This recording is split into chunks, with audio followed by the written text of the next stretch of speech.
Social মিডিয়ার দর্শকবৃন্দ, যদি আপনাদের মধ্যে কেউ, আপনাদের পরিবারের মধ্যে কেউ, আপনাদের আত্মীয়ের মধ্যে কেউ, আল্লাহ না করুন কেউ অসুস্থ রয়েছে, কেউ ঘরে অসুস্থ রয়েছে, কেউ হাসপাতালে ভর্তি রয়েছে, আল্লাহ না করুন যদি আপনাদের পরিচিত কেউ আইসিইউতে ভর্তি থাকে, বা আল্লাহ না করুন কেউ ভেন্টিলেটর পৌঁছে গিয়েছেন এবং জীবন ও মৃত্যুর মাঝখানে দাঁড়িয়ে যুদ্ধ করছেন, নিরাশ হবেন না।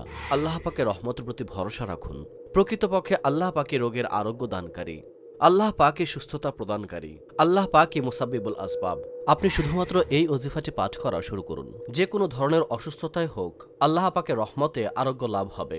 দর্শক শ্রোতা, সেই ওজিফাটি হল, দেখুন, সর্বপ্রথম এটা স্মরণ রাখবেন, যে কোনো সময়ে যে কোনো রোগী নিজেও পড়তে পারবে। যদি পড়তে না পারে তাহলে আপনি এই ওজিফাটি পাঠ করে রোগীর উপর দম করুন এবং পানের উপর দম করে রোগী ব্যক্তিকে পান করিয়ে দিন।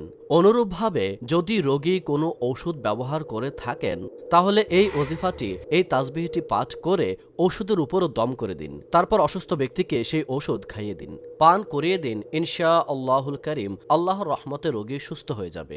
এখন আপনি ভাবতে পারেন যে সেই ওজিফাটি কি। তাহলে আপনার সামনে প্রদর্শিত ওজিফাটি দেখুন এবং নোট করুন। আল্লাহুম্মা আনতাল বাসিতু, আল্লাহুম্মা আনতাল বাসিতু, আল্লাহুম্মা আনতাল বাসিতু।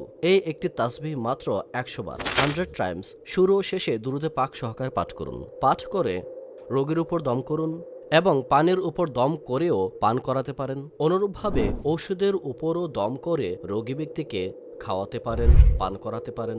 যে কোনো ধরনের অসুস্থতা হোক, আল্লাহর রহমতে আরোগ্য লাভ হবে। যদি আপনি নিজে অসুস্থ হয়ে থাকেন বা আপনাদের মধ্যে কেউ অসুস্থ, তাহলে আপনি নিজেও এই ওজিফা পাঠ করে নিজের উপর দম করুন। বিফদলিহি তাআলা আরোগ্য লাভ হবে।